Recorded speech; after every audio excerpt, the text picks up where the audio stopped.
disease or sickness that they had. Y'all see that, right? Y'all looking at the same Bible, right? Verse 4. For the angel came down at the pool of Bethesda, and it troubled the water. And when the water, after the water was troubled, or after the angel touched the water, it said that the very first one that stepped into the pool after the troubling of the water was healed.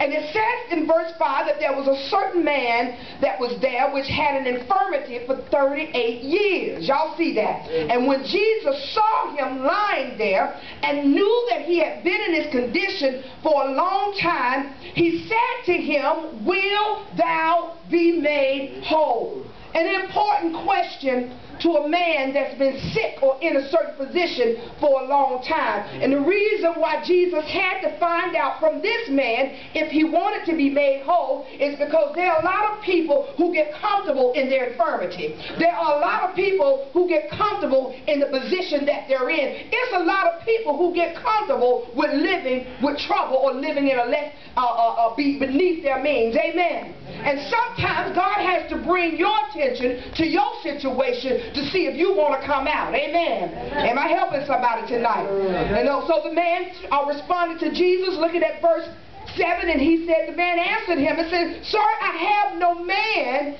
to put me in, because when the water is troubled, that the pool is stirred up, while I'm coming down, somebody stronger than me or quicker than me, or somebody who has help like I don't have help, actually get somebody in the water before me, and I'm not able to get in. I'm not able to be the first one.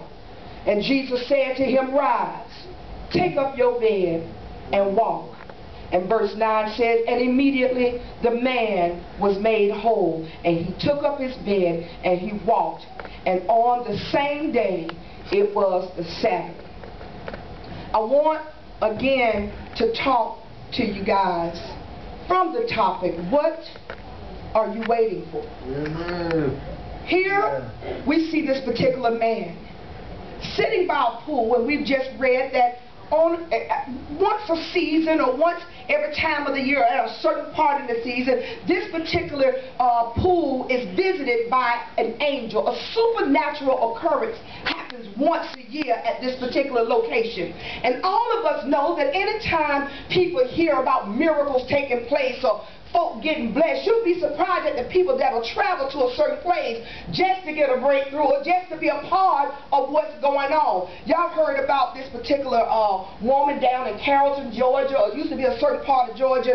She said that the Virgin Mary appeared on her farm, and people migrate down there every year so they can get a glimpse of this particular miracle. And they're hoping that, and because this woman has this particular appearance that happened at her home this one time now, and it got out, and people came looking, hoping that they can catch a glimpse, because as a result of what happened at her home, she was healed, and wealth and so other things, prosperity came to her house.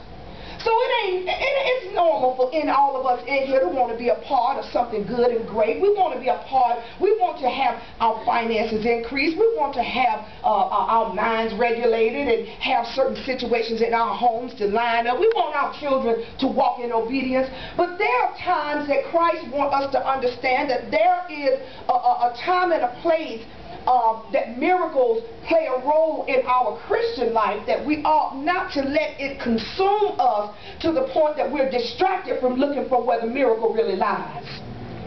These people came to a pool looking for the water to stir. Now mind you, first of all, it said it was a lot of sick people. Notice the word that they use in the Bible. It says multitudes of people.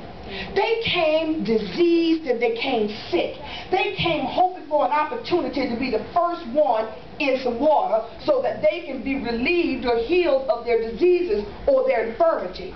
And we need to understand that there are certain signs that we don't have to wait for. There are certain things, you know, I said Sunday, I'm so glad that I didn't have to be the first one. It wasn't determined, or my miracle is not dependent upon the fact of somebody putting me in a situation or somebody being able to place me in a place where a miracle or a sign is happening in order for me to guarantee my breakthrough or my healing will come. My miracle is based on the fact that I believe and I trust in who Jesus Christ is.